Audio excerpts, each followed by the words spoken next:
Hi, I'm Emily, and I'm writing about what my mother-in-law did to me and how I got her back for it. So, when will you get this inheritance, Emily? I heard it totals $25 million. You know we can have such a great life with that money. God, it's taking a long time to get processed. These words are my mother-in-law, Cassandra's open thoughts.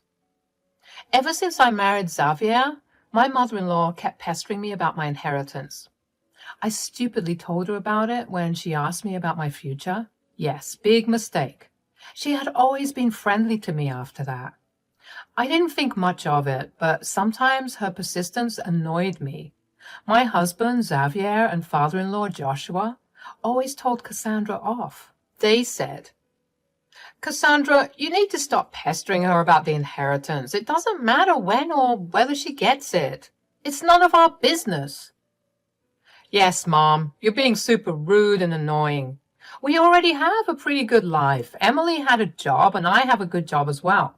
We are already supporting you and Dad financially. What more do you need? It's a lot of money, guys. You guys don't understand. We could have a much better lifestyle with it. We won't even have to live in this old house I inherited. Maybe we can get a mansion. Wow, Cassandra, you are getting carried away. I don't even know whether I will get the inheritance. The process is pretty complicated. Plus, how do you know I didn't lie about it? Maybe there is no inheritance after all. Everyone started to laugh while Cassandra immediately looked serious. She didn't look amused at all. Instead, she gave me the dirtiest look possible. After that day, she became the worst mother-in-law possible. She was rude, mean, and insulting. Her entire behavior towards me changed. Suddenly, she couldn't stand me anymore. I knew that she was a very greedy woman, so I thought my words must have offended her or angered her. Boy, I was not prepared for what she was about to do. This woman went crazy on me when she thought I was a middle-class girl with no big inheritance. A month or so later, Cassandra did something I never imagined she would do. That day, Joshua and Xavier were out for a fishing trip. I was in my room working on my laptop. When I was on break and went to the kitchen, Cassandra approached me with a disgusted expression on her face. She said in a horrible tone, "You need to come to my room right now. I need to talk to you in private. Don't keep me waiting. It's very important." What is the matter, Cassandra? What's so important? Stop flapping your jaws and come to my room. I told you it's important. I was unsure why Cassandra was calling me to her room. Somewhere in the back of my mind, the conversation of a post-nup suddenly popped up. I was almost sure that this had something to do with the post-nup. I didn't want to stay in suspense for a long time, so I followed her upstairs to her room. Once I walked in, she locked the door behind me. She literally locked the door and held the keys in her hand. I was dumbfounded and said, "What the hell are you doing, Cassandra? What is the meaning of this?" "I'm locking you in my room, Emily. Don't worry. You need to do just one thing to get out. Sign these papers right now and you can leave." Are you mad? This is ridiculous. You locked me in your room to make me sign some papers? What's so important to these documents? This is a post-nuptial agreement. I got it made by a lawyer. You need to sign this saying that you won't claim a cent from Xavier in case you two divorce. What the hell, Cassandra? Why would I sign something like that? First of all, Xavier and I are not getting divorced. Oh, we will see about that, Emily. You can leave that to me. For now, you do me a favor and sign these papers. You can go ahead and read it, but it won't do you any good. I won't let you leave without signing this. I took the papers from her hand and started to read. I was really curious to know how she had prepared the clauses of the agreement.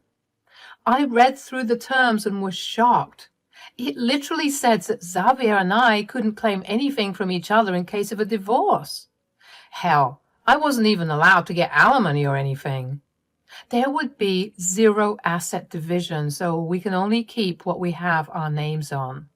It was absolutely ridiculous, and I was immediately angry. I said, "What is the meaning of this, Cassandra? We never talked about getting a prenup or postnup ever. Why did you suddenly make this?" "Things were different these years. I thought that you would get that $25 million inheritance so my son wouldn't need a prenup. But now I see that you are lying and gold-digging witch. You were useless to him and us. You will always be a financial burden to him. So you will sign this prenup, and then I will figure out how to get Xavier to leave you." "Oh, now I see, Cassandra. All these years you didn't want Xavier and yourselves to miss out on my inheritance, so you never talked about a prenup. Now that you heard that I won't get anything, you want me to give up my rights to my husband's assets. Nice plan you have there, Cassandra. Tell me, how will you convince Xavier to join you in this?" "I will make up some story or do something. It's easy for me. I can't let my son marry a beggar like you. He needs to divorce you and marry someone rich. Then me and my family would be able to live a life of luxury. I didn't raise him for years just so he could marry a parasite." "What are you even talking about? Xavier doesn't care if I don't have a large inheritance coming." "Well, I care, Emily. I care if you don't have a big inheritance coming. I let my son marry you because I thought you would help us have a better life. Now I see that you will actually spoil our life by being dependent on my son." I was getting furious with what Cassandra was saying. I was actually glad that I told her there was no inheritance. Otherwise, I wouldn't have found out just how bad she was. Now I understand why Xavier and Joshua are always wary of Cassandra. She is freaking greedy and selfish. This woman literally has no regard for her son or her daughter-in-law. I highly doubt Xavier even knew about the postnup she wanted me to sign. I was ready to give her a piece of my mind. I knew she wouldn't let me leave if I didn't sign. So I let her feel powerful by making me sign the postnup. I said, "I don't want to sign a postnup, Cassandra. I need to protect myself too. If Xavier is in favor of a postnup, we will discuss it and get lawyers. I'm not signing whatever shit you're giving me." "Listen to me, Emily. I'm not letting you leave until you sign these papers. I can do this all day. Joshua and Xavier won't be back from their fishing trip anytime soon. And I know your boss is calling you to get back to work. Which is exactly why I need to leave. Now give me the keys so that I can get back to work. Enough is enough."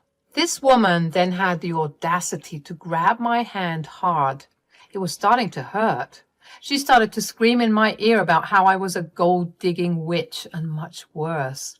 My anxiety immediately skyrocketed and I was on the edge.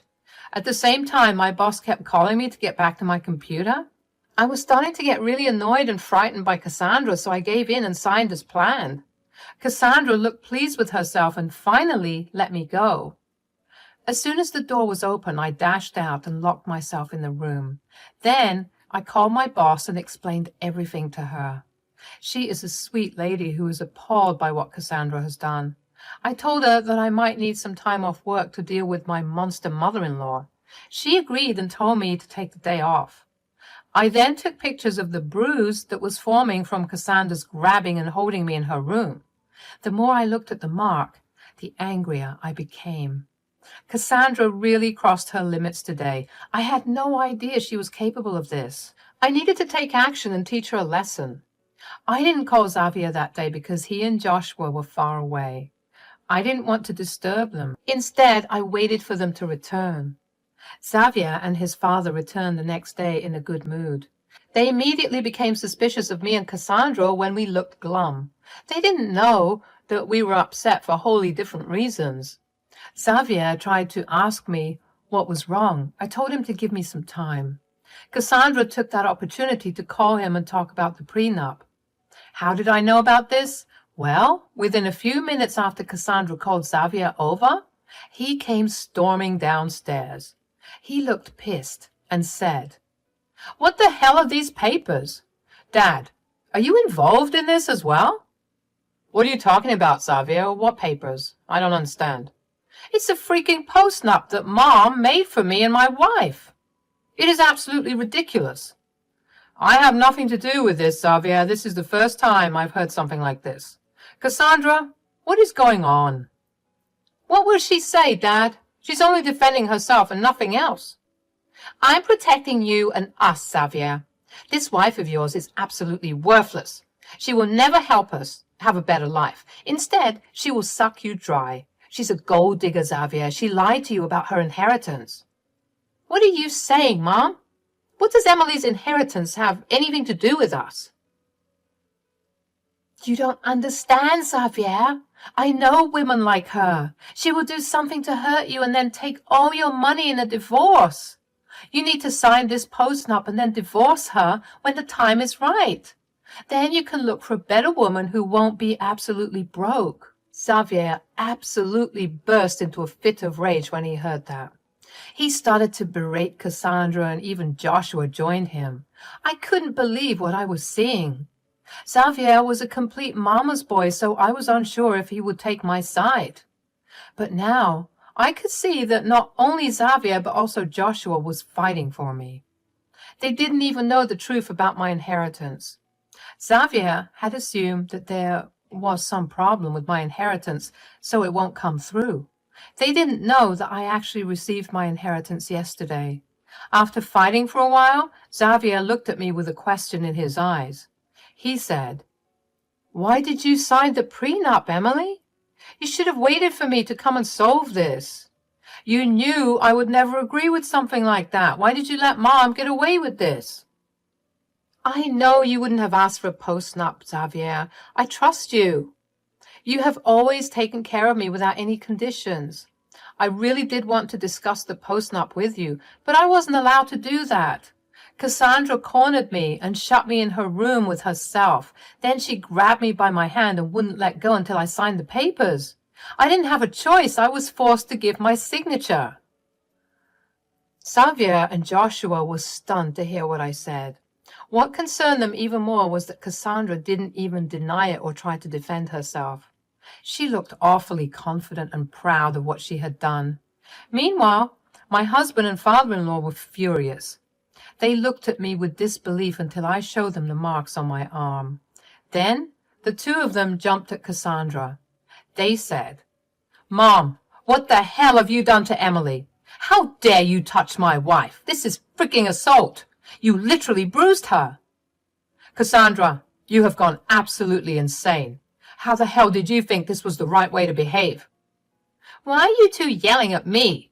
I did what was right for my son. I couldn't have let this gold digger take advantage of him. I am your mother, Xavier. I did this with your best interest in my heart." "You hurt my wife for me? That's what you're trying to say? How can you be so cruel? Just because Emily isn't getting her inheritance, that doesn't mean I will divorce her. I didn't freaking marry her for money." But you promised you would give us a better life, Xavier. You said you would allow us to live comfortably. How would that happen if you don't marry someone rich? "Cassandra, what is wrong with you? Xavier and Emily both take excellent care of us. Why the hell are you so greedy? Is this life not enough for you?" "Of course not. I know we can do better only if Xavier marries someone rich. With his status and job, he can easily find someone rich. Just think of how better our life would be." At that point, Xavier and Joshua started to scream and yell at Cassandra. After arguing with them for some time, Cassandra finally realized that she had been backed into a corner. She realized that Joshua and Xavier wouldn't take her side, so she decided to manipulate them with tears. She started to cry out loudly and said, "How dare you make me the villain? I was only trying to do what was best for everyone. I want a better life and I deserve it. I let you all live in my house and this is how you repay me." "You do realize that this house is now a marital asset and I am equally entitled to it, right? I have every right to be here. I made Emily move in here so that we can take care of you.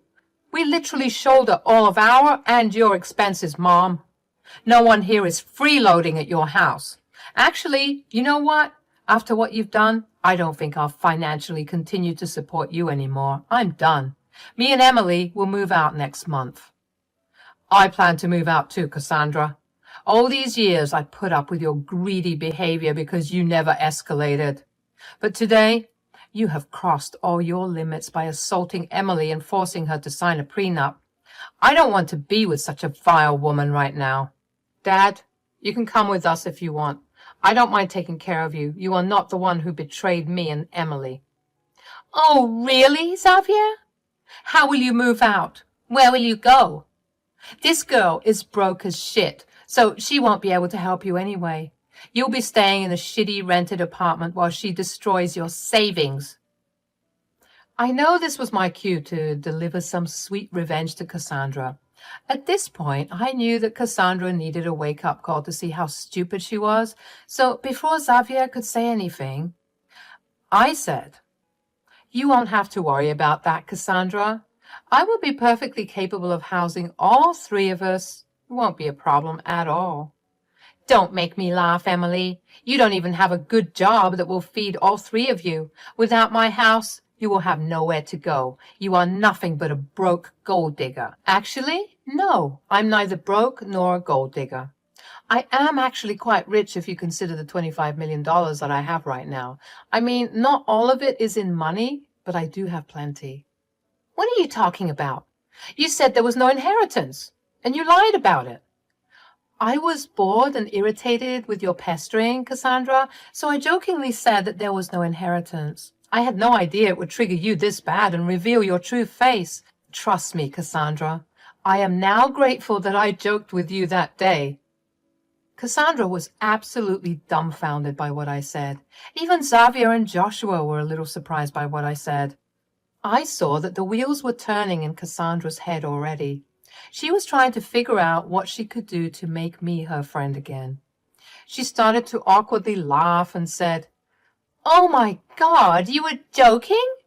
You were so silly, Emily. I thought you were serious about not having an inheritance." "That was very naughty of you, Emily. You should have said that sooner. We could have avoided all this trouble." "Oh, really, Cassandra? If I told you that I was joking, you wouldn't have made the postnup, right? And you wouldn't have tried to destroy my marriage, I guess."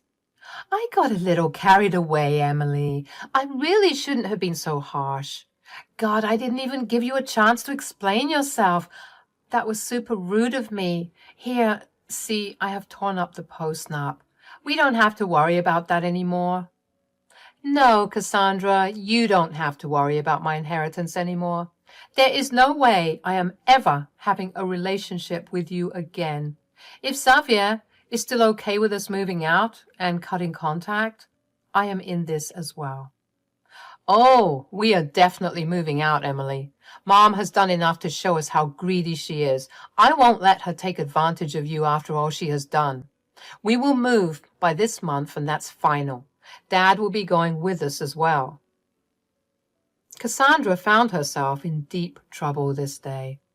All three of us were firm in our decision to leave.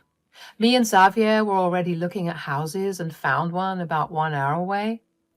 Within a month, we finalized the deal and were all set to move in. Buying a house and moving in within a month is super easy when you have money.